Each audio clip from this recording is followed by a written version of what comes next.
सुप्रभात, नमस्कार, स्वागत है आप सभी का। मैं हूं प्रीति। आइए शुरुआत करते हैं हेडलाइंस के साथ। नए राष्ट्रपति रामनाथ कोविंद का शपथ ग्रहण आज। सुप्रीम कोर्ट के मुख्य न्यायाधीश दिलाएंगे पद और गोपनीयता की शपथ। संसद के केंद्रीय कक्ष में होगा समारोह।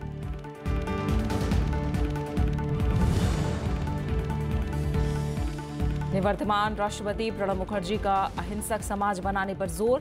कहा, आखिरी पंक्ति में खड़े लोगों को मिले नीतियों का फायदा। बहुलवाद और सहिष्णुता को बताया भारत की पहचान।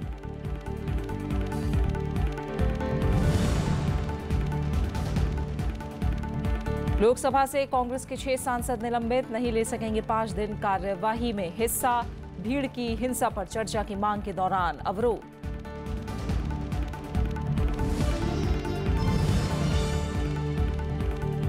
विशेषाधिकार समिति के पास जा सकता है कार्यवाही से हटाई गई टिप्पणी का मामला। उपसभापति ने दिया संकेत। 12 दलों के सांसदों का नोटिस।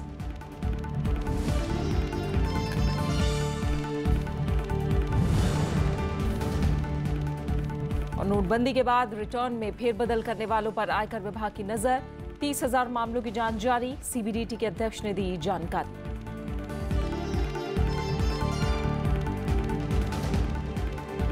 निर्वाचित राष्ट्रपति रामनाथ कोविंद आज शपथ लेंगे। शपथ समारोह संसद के सेंट्रल हॉल में होगा। निवर्तमान राष्ट्रपति प्रणब मुखर्जी और नवनिर्वाचित राष्ट्रपति रामनाथ कोविंद साथ में संसद पहुंचेंगे। इसके बाद सुप्रीम कोर्ट के मुख्य न्यायाधीश जस्टिस JS खेहर उन्हें शपथ दिलाएंगे।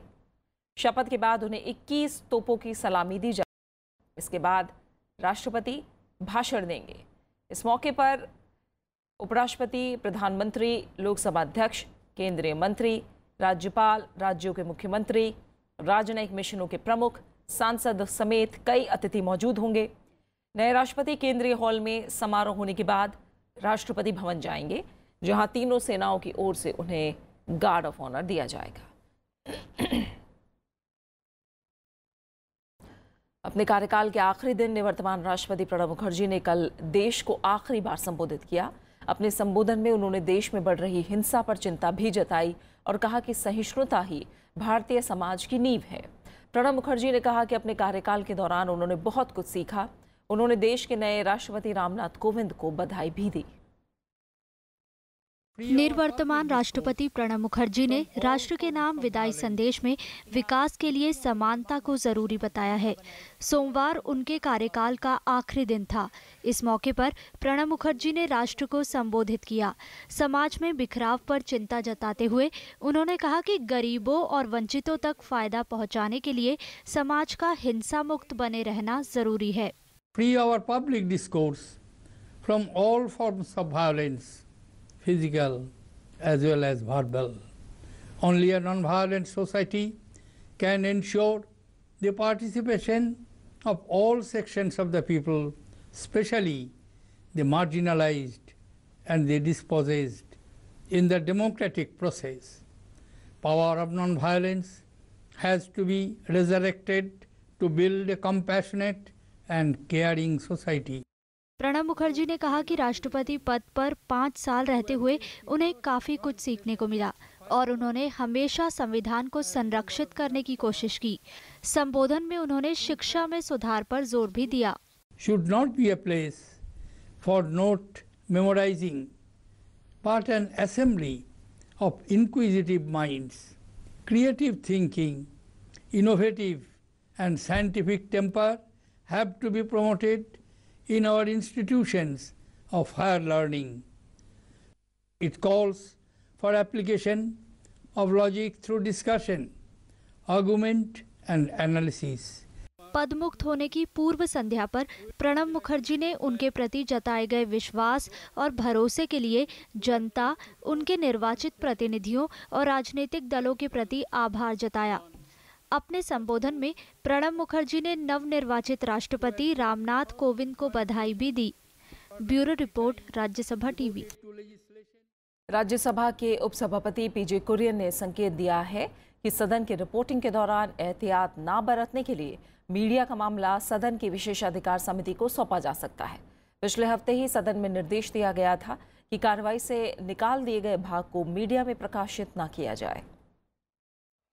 शून्यकाल के दौरान नाम निर्देशित सदस्य KTS तुलसी ने नरेश अग्रवाल के बयान को तोड़ मरोड़ कर प्रकाशित करने का मुद्दा उठाया। उन्होंने कहा कि 12 दलों ने हस्ताक्षर कर नियम 188 के तहत विशेषाधिकार हनन का नोटिस दिया है। More than 12 parties have given a notice under Rule 188 regarding breach of privilege, where the statement of Mr. Naresh Agarwal was twisted and distorted. I submit that more than 50 MPs are here, Millard, and this matter should be referred to the Privileges Committee. I move this motion. उपसभापति पीजे कुरियन ने इस पर कहा कि अगर सदस्य के बयान को गलत तरीके से प्रकाशित किया गया है तो ये उसके विशेषाधिकार का हनन है। Media should not report anything that has been expunged in the House. I said that, but yet it was reported. It was said that there is reporting and misreporting, and also when members make some speech, if it is distorted or see that yes that amounts to the breach of privilege, and your notice, especially when it is signed by more than 50 people, and if it refers to distortion of what is said in the House, will be referred to Privilege Committee. Samajwadi party सांसद नरेश अग्रवाल ने 20 जुलाई को दलितों और अल्पसंख्यकों के खिलाफ बढ़ती हिंसा पर चर्चा के दौरान सदन में बयान दिया था। सत्ता पक्ष की आपत्ति के बाद इस भाग को सदन की कार्यवाही से हटा दिया गया था। कृति मिश्रा, राज्यसभा टीवी। चमड़ा उत्पादों के प्रशिक्षण से जुड़े FDDI संस्थान को राष्ट्रीय महत्व के संस्थान के तौर पर स्थापित करने से जुड़ा विधेयक कल राज्यसभा में पारित हो गया। केंद्रीय वाणिज्य मंत्री निर्मला सीतारमण ने बताया कि इसके तहत 2012 से दी गई डिग्रियों को मान्यता मिल जाएगी, जिससे छात्रों को बड़ी राहत मिलेगी। उन्होंने चमड़े की कमी पर विपक्ष के आरोपों को खारिज करते हुए कहा कि देश में अब वैध तरीके से ही चमड़े का कारोबार होगा।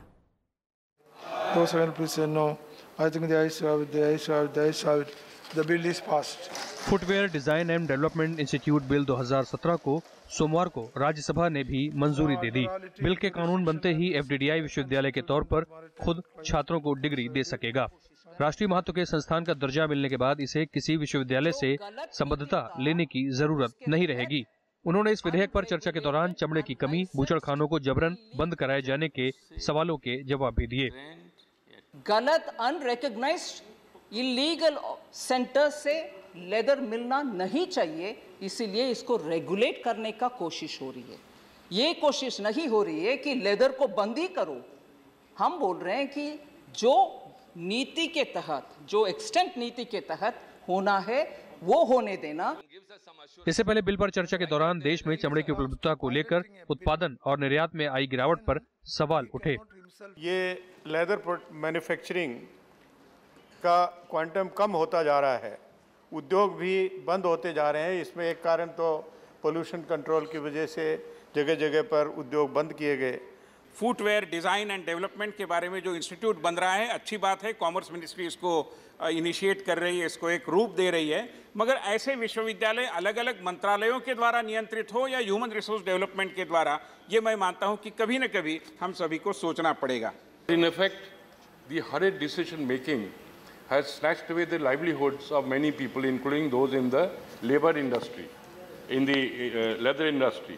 The highly labor-intensive industry has been affected by demonetization. देश के 12 संस्थानों को राष्ट्रीय महत्व के संस्थान का दर्जा देने वाला ये विधेयक पिछले सत्र में लोकसभा से पारित हो चुका है। पंचानन मिश्रा, राज्यसभा टीवी। राज्यसभा में कल TMC और AIADMK के सांसदों ने मेडिकल दाखिले के लिए होने वाली नीट परीक्षा का मुद्दा उठाया। TMC सांसद डेरेक ओब्रायन ने कहा कि पश्चिम बंगाल और तमिलनाडु में परीक्षार्थियों को दूसरे पेपर सेट दिए गए, इसका हजारों छात्रों पर सीधा असर पड़ा है। वहीं AIADMK के सांसद ने तमिलनाडु के छात्रों को नीट से छूट की मांग दोहराई। सरकार ने सदन को पूरे मामले में विचार का भरोसा दिलाया।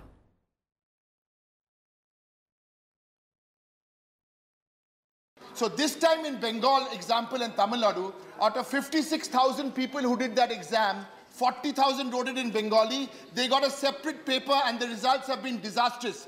Those boys and girls in our two states of Tamil Nadu and Bengal have been deprived. To frame the uniform NEET syllabus, prescribe textbooks and make it very popular and make it public. Okay. in all this purpose. It's a request to the government. Sufficient time to the students. Yes. Then only you can conduct NEET. Honorable MPs from Tamil Nadu had come and met me. We are looking into the matter. Raised by West Bengal also. No, they had not come, but yes, the issue is the same. The issue is the same. We are looking into the matter.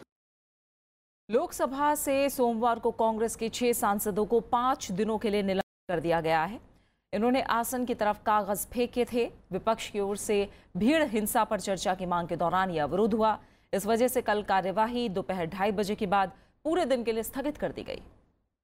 Shri Gaurav Gogoi, Shri के सुरेश, श्री अधीर रंजन चौधरी। लोकसभा अध्यक्ष सुमित्रा महाजन ने कांग्रेस के 6 सांसदों को 5 दिन के लिए सदन की कार्यवाही से निलंबित करने के फैसले की घोषणा की। उन्होंने कहा कि गौरव गोगोई, के सुरेश, अधीर रंजन चौधरी, रंजीत रंजन, सुष्मिता देव और M.K. राघवन का व्यवहार सदन की परंपरा के खिलाफ था। स्पीकर के मुताबिक अवरोध के दौरान इन सांसदों ने कागज फाड़े और आसन की तरफ फेंका। This conduct of members is highly unbecoming and an abuse of the rules of the House, which seeks to undermine the dignity of the House. These members, by persistently and willfully obstructing the business of the House, have caused grave disorder. दरअसल सोमवार को कार्यवाही शुरू होते ही कांग्रेस समेत कई दलों ने कथित गौ रक्षकों की हिंसा का मामला उठाया था। निलंबित सांसदों का कहना है कि वो इस मुद्दे पर विरोध जारी रखेंगे। करके मॉब लिंचिंग एक वाइटल मुद्दा है देश के लिए, उसके डिस्कशन के लिए नारे लगा रहे थे। अगर नारा लगाना सस्पेंशन करना है तो सर आंखों पर। कांग्रेस पार्टी ने भीड़ की हिंसा के मुद्दे पर प्रश्नकाल स्थगित कर चर्चा के लिए स्थगन प्रस्ताव दिया था, लेकिन स्थगन प्रस्ताव खारिज हो गया। अल्पसंख्यक, दलित, महिलाएं और कमजोर वर्ग के लोगों को एक भय और आतंक का वातावरण में रहना पड़ा है और ये सरकार ऐसी बर्बर और शर्मनाक हत्याओं को रोकने में पूरी तरह असफल हो गई है। जब से बीजेपी का सरकार हुकूमत में आए हैं, सारा देश में ये गोरक्षक तांडव कर रहे हैं। मैडम प्रधानमंत्री बोलते हैं लेकिन कोई सुनता नहीं है।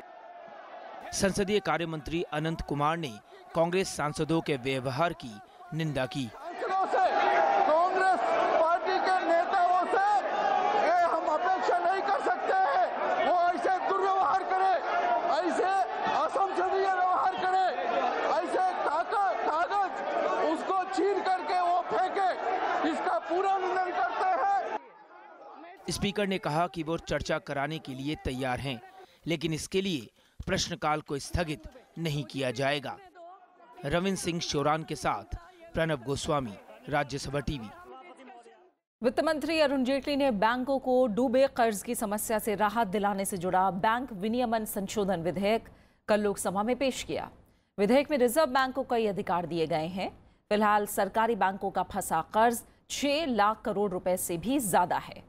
टीएमसी सांसद सौगत रॉय ने विधेयक को स्थायी समिति में भेजने की मांग की। इससे पहले सरकार बैंकिंग नियमन कानून में संशोधन का अध्यादेश लाई थी। इसमें आरबीआई को किसी भी बैंक को कर्ज वसूली या दिवाला प्रक्रिया शुरू करने का निर्देश देने के लिए अधिकृत किया गया था।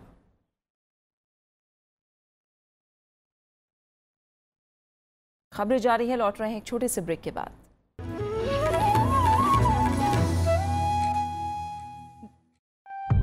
मैं चाहता हूं कि जब मैं दिल्ली चलो कहूं तब आपके दिलों में ऐसी चीख गूंजे जो अंग्रेजों में खौफ और दहशत भर दे।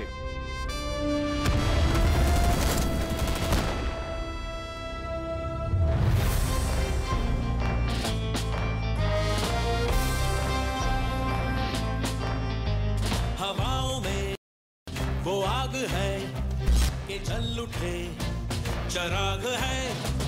हवाओं में वो आग है कि जल उठे चराग है। हवाओं में वो आग है कि खोलने से ख्वाब है। चलो दिल्ली उतार के तिरंगा संभाल के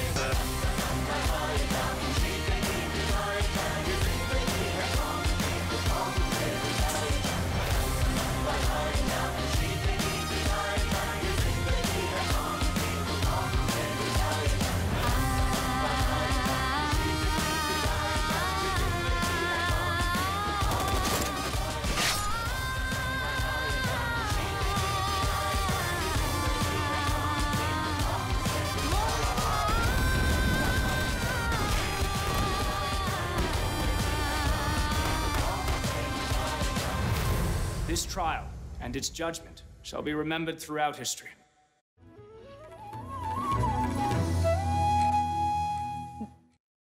इराक ने कहा है कि वो 39 लापता भारतीयों को खोजने में हर संभव मदद करेगा।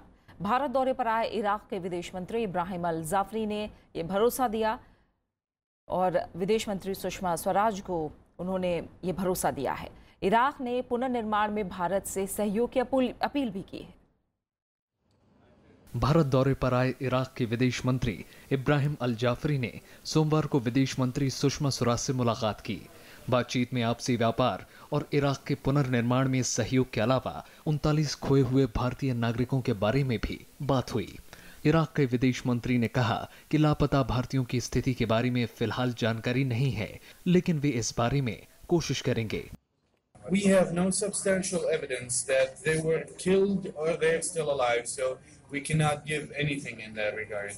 We are doing efforts and we will gratify and concert efforts in that regard. युद्ध में फंसे होने के बावजूद दोनों देशों के बीच व्यापार 18 अरब डॉलर का है। इराक के विदेश मंत्री पेट्रोलियम मंत्री धर्मेंद्र प्रधान से मिले। उन्होंने उपराष्ट्रपति मोहम्मद हामिद अंसारी से भी मुलाकात की और इराक के ताजा हालात से अवगत कराया। अखिलेश सुमन, राज्यसभा टीवी। आयकर विभाग नोटबंदी के बाद इनकम टैक्स रिटर्न में बदलाव करने वालों की पहचान में जुटा हुआ है। ऐसे 30,000 मामलों की जांच भी की जा रही है। केंद्रीय प्रत्यक्ष कर बोर्ड के चेयरमैन सुशील चंद्रा ने सोमवार को इस बारे में जानकारी दी। उन्होंने बताया कि पिछले साल 8 नवंबर को नोटबंदी के बाद से दाखिल की गई ITR को जब पहले के रिकॉर्ड से मिलाया गया तब इस तरह के मामले सामने आए। CBDT के चेयरमैन के मुताबिक विभाग इन मामलों पर जल्दी एक्शन लेने जा रहा है। उन्होंने ये भी कहा कि ऑपरेशन क्लीन मनी के पहले चरण के बाद विभाग को ये पता चला है कि कुछ लोगों ने अपने सभी बैंक खातों की जानकारी नहीं दी। विभाग ने ऐसे लोगों से जवाब भी मांगा है। हाल ही में लागू किए गए बेनामी लेन देन कानून पर बात करते हुए चंदा ने बताया कि 233 मामलों में 840 करोड़ रुपए मूल्य के अटैचमेंट किए जा चुके हैं। उन्होंने शेल कंपनियों के पास बेनामी संपत्ति होने के बारे में भी बताया। केंद्रीय कर्मचारी अब कार्यस्थल पर यौन उत्पीड़न से जुड़ी शिकायत ऑनलाइन कर सकते हैं। इसे शी बॉक्स यानी सेक्सुअल हैरेसमेंट इलेक्ट्रॉनिक बॉक्स नाम दिया गया है। महिला और बाल विकास मंत्री मेनका गांधी ने कल इसकी शुरुआत की। उन्होंने इसे इंटरैक्टिव बनाने का निर्देश दिया। उन्होंने कहा कि जल्दी इसे निजी क्षेत्र में भी लागू किया जाएगा। आतंकी फंडिंग मामले में NIA का शिकंजा कसता जा रहा है। जांच एजेंसी ने सैयद अली शाह गिलानी के दामाद अल्ताफ अहमद शाह समेत 7 लोगों को गिरफ्तार किया है। हुर्रियत से जुड़े फारूक अहमद डार, नईम खान, पीर सैफुल्ला, मिराजुद्दीन, शाहिदुल इस्लाम और राज अकबर को भी NIA ने गिरफ्तार किया है। NIA ने पिछले महीने इन सभी लोगों के ठिकानों पर छापेमारी की थी। इसमें करोड़ों रुपए के साथ अहम सुराग हाथ लगे थे। निजी चैनल के स्टिंग में खुलासे के बाद NIA ने आतंकी फंडिंग मामले की जांच शुरू की थी। इसमें हवाला कारोबारियों और हुर्रियत नेताओं के ठिकानों की तलाशी ली गई थी। पिछले महीने कश्मीर में DSP मोहम्मद अयूब पंडित की पीट कर हत्या के मामले में पुलिस ने अब तक 20 आरोपियों को गिरफ्तार किया है। IG मुनीर खान ने बताया कि बाकी आरोपियों की तलाश चल रही है और जल्दी अन्य गिरफ्तारियां होंगी। वहीं इस मामले में शामिल एक आतंकी को सुरक्षा बलों ने 12 जुलाई को मुठभेड़ में मार गिराया था। पुलिस ने आरोपियों की निशानदेही पर DSP की पिस्तौल और दूसरे सामान बरामद किए हैं। पुलिस का कहना है कि मामले की जांच चल रही है और ज़रूरत होने पर और लोगों से पूछताछ हो सकती है। 22 जून को श्रीनगर के जामिया मस्जिद के बाहर DSP की भीड़ ने पीट कर हत्या कर दी थी। सुप्रीम कोर्ट ने सोमवार को उस याचिका को खारिज कर दिया जिसमें कश्मीर में 27 साल पहले हुई कश्मीरी पंडितों की हत्या की दोबारा जांच कराए जाने की मांग की गई थी। याचिका में 1989 में कश्मीरी पंडितों की हत्या के मामले में दर्ज केसों में से 215 केसों की दोबारा जांच के आदेश देने की मांग की गई थी। कश्मीरी विस्थापित पंडितों की संस्था रूट्स इन कश्मीर ने मामले में याचिका दायर की थी। निर्देश देने से इनकार करते हुए कोर्ट ने कहा कि इतने साल बाद सबूत जुटाना बेहद मुश्किल होगा।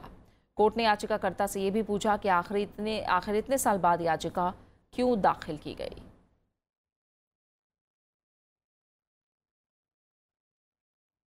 छत्तीसगढ़ में सुरक्षा बलों ने नक्सलियों के हथियारों और विस्फोटकों का जखीरा बरामद किया है। इन हथियारों को सुकमा जिले में केरलापाल से गोगुंडा के बीच जंगलों में छुपा कर रखा गया था। नक्सलियों के खिलाफ अभियान के तहत जिला पुलिस बल और एसटीएफ की संयुक्त टीम केरलापाल से गोगुंडा के लिए निकली थी। सुरक्षा बलों को इलाके में नक्सलियों के मौजूद होने की खबर मिली थी। जवानों की भनक लगते ही नक्सली मौके से भाग निकले। सुरक्षा बलों ने नक्सली काम को भी तबाह कर दिया। दबिश के दौरान भारी मात्रा में विस्फोटकों के साथ कई अन्य तरह की सामग्री और दस्तावेज मिले हैं। जब्त किए गए सामान में चाइनीज बम, देशी बम और एरो बम शामिल हैं।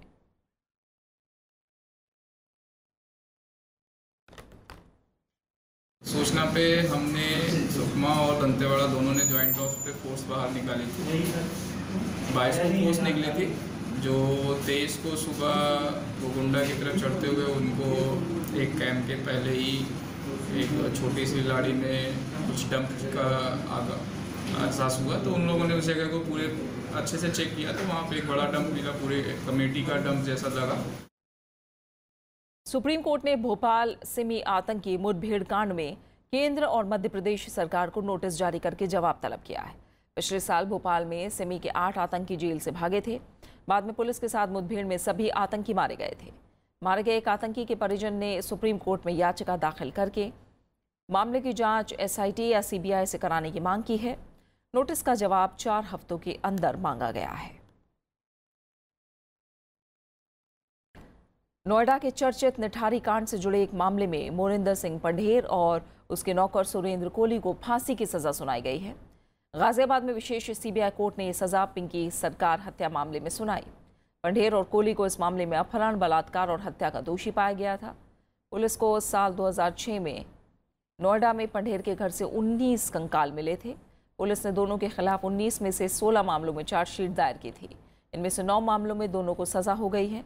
7 मामलों में सुनवाई जारी है। नेशनल ग्रीन ट्रिब्यूनल ने दिल्ली सरकार से डेंगू और चिकनगुनिया जैसी गंभीर बीमारियों की रोकथाम के लिए उठाए गए कदमों के बारे में जानकारी मांगी है। इसके लिए दिल्ली सरकार को 1 हफ्ते का वक्त दिया गया है। मामले की अगली सुनवाई 8 अगस्त को होगी। इससे पहले एनजीटी ने नगर निगम को डेंगू और चिकनगुनिया के मच्छरों के पनपने पर रोक लगाने के लिए राजधानी में सभी फव्वारों में ठहरे पानी को हटाने का निर्देश दिया था। डीडीए को जनकपुरी इलाके में स्थित उसके खाली पड़े 500 फ्लैटों की सफाई का आदेश भी दिया गया था। राजधानी में हालात पर नजर रखने के लिए एनजीटी ने 12 स्थानीय आयुक्तों की नियुक्ति भी की। ये अधिकारी तीनों नगर निगम के इलाकों में दौरा करेंगे और डेंगू और चिकनगुनिया की स्थिति के बारे में ट्रिब्यूनल को जानकारी देंगे।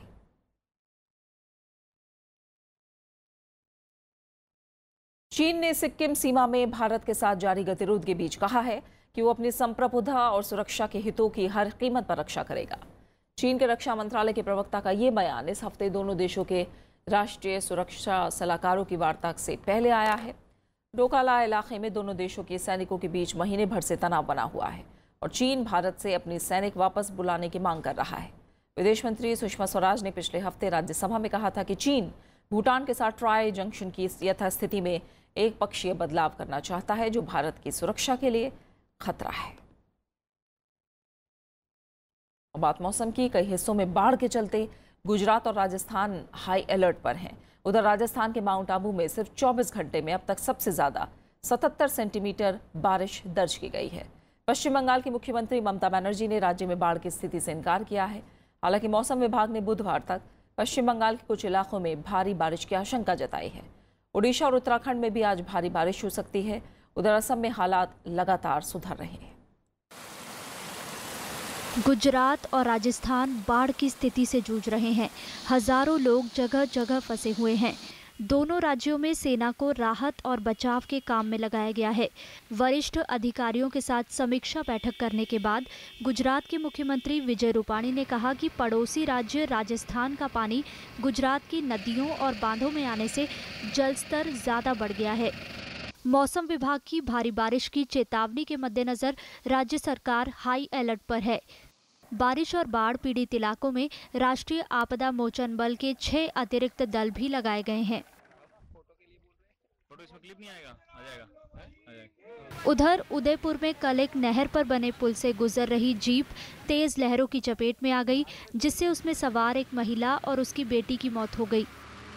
पानी में अपन अनुमान नहीं लगा सकते कि पानी का लेवल कितना है। उसके कारण सभी जितने भी व्हीकल्स थे उनको हमने बाहर रुकवा दिए। पुलिस विभाग के जितने भी सिपाही उनको मुस्तैद किया गया है। उसके साथ प्रशासनिक अधिकारी भी लगे हुए हैं। यहाँ पर हमने SDRF टीम को भी बुलाया है। साथ ही जनप्रतिनिधियों का भी इसमें पूरा सहयोग मिल रहा है। ओडिशा में भी कई नदियों में बाढ़ के कारण 6 जिलों के जिलाधिकारियों को सतर्क किया गया है। मुख्यमंत्री नवीन पटनायक ने प्रशासन को निचले इलाकों से लोगों को निकालने के लिए कहा है। खेती बाड़ी के लिए बारिश बहुत जरूरी है, लेकिन आम आदमी को परेशानी तो होती है। देखिए बारिश में कितना लोग भीगता है और सड़कें जाम होती हैं, ट्रैफिक जाम होता है। मौसम विभाग ने पश्चिम बंगाल के गांगेय क्षेत्र में बने ऊपरी दबाव के कारण अगले 2 दिन में बहुत भारी बारिश की आशंका जताई है। उत्तर प्रदेश और बिहार के कई इलाकों में भी कल भारी बरसात हुई। मौसम विभाग ने हिमाचल के पहाड़ी इलाकों में आज जोरदार बारिश की चेतावनी दी है। इस बीच दिल्ली NCR में भी रुक रुक कर हो रही बारिश से मौसम ने करवट ली है। Bureau report, Rajya Sabha TV. प्रधानमंत्री नरेंद्र मोदी ने कल निवर्तमान राष्ट्रपति प्रणब मुखर्जी के चयनित भाषणों के 4थे संस्करण को जारी किया। इस मौके पर निवर्तमान राष्ट्रपति प्रणब मुखर्जी और नवनियुक्त राष्ट्रपति रामनाथ कोविंद, उपराष्ट्रपति मोहम्मद हामिद अंसारी समेत कई गणमान्य लोग मौजूद थे। इस मौके पर प्रधानमंत्री ने कहा कि राष्ट्रपति प्रणब मुखर्जी से मिले मार्गदर्शन से उन्हें बेहद मदद मिलेगी। प्रधानमंत्री ने प्रणब मुखर्जी के चयनित भाषणों के 4थे संस्करण को कहा कि ऐतिहासिक दस्तावेजों का खजाना अपने कार्यकाल में आया है और उन्होंने इस प्रयास की सराहना की। मैं राष्ट्रपति जी का हृदय से बहुत आभारी हूं और मुझे विश्वास है कि उन्होंने इतनी बड़े दायित्व में मेरा मोल्डिंग में जो रोल किया है वो मुझे आने वाले जीवन में बहुत काम आने वाला है। उपराष्ट्रपति मोहम्मद हामिद अंसारी ने कहा है कि स्वतंत्रता संग्राम में पंजाब का अहम योगदान रहा है। उपराष्ट्रपति ने ये बात इंडियन नेशनल कांग्रेस इन पंजाब नाम की किताब के विमोचन के मौके पर कही। इस किताब के लेखक डॉक्टर सुखचैन बस्सी हैं। उपराष्ट्रपति मोहम्मद हामिद अंसारी ने आज़ादी के आंदोलन में महात्मा गांधी के योगदान को याद किया। उन्होंने कहा कि महात्मा गांधी के कांग्रेस में आने के बाद ये जन आंदोलन में बदल गया। पहला एनुअल कन्वेंशन कांग्रेस का 1893 में हुआ पंजाब में, और जैसे जैसे धीरे धीरे मूवमेंट बढ़ता गया, खूबी ये थी कि उसमें सब जोड़ते गए। कीर्ति किसान पार्टी भी बनी थी और ये सब मिलके इन्होंने जो जड़ें थी अंग्रेजी एम्पायर की, उनको ढीला कर दिया। और अब आखिर में हेडलाइंस।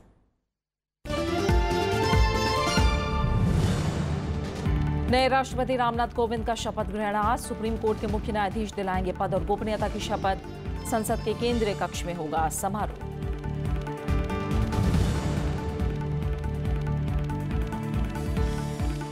निवर्तमान राष्ट्रपति प्रणब मुखर्जी का अहिंसक समाज बनाने पर जोर। कहा आखिरी पंक्ति में खड़े लोगों को मिले नीतियों का फायदा। बहुलवाद और सहिष्णुता को बताया भारत की पहचान।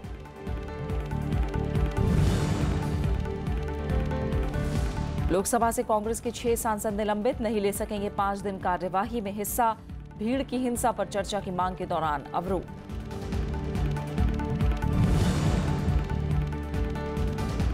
विशेषाधिकार समिति के पास जा सकता है कार्यवाही से हटाई गई टिप्पणी का मामला। उपसभापति ने दिया संकेत, 12 दलों के सांसदों का नोटिस।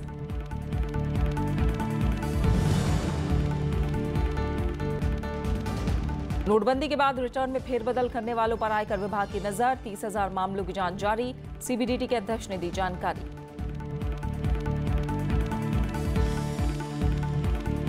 फिलहाल खबरों में इतना ही। आगे आप देश देशांतर। नमस्कार।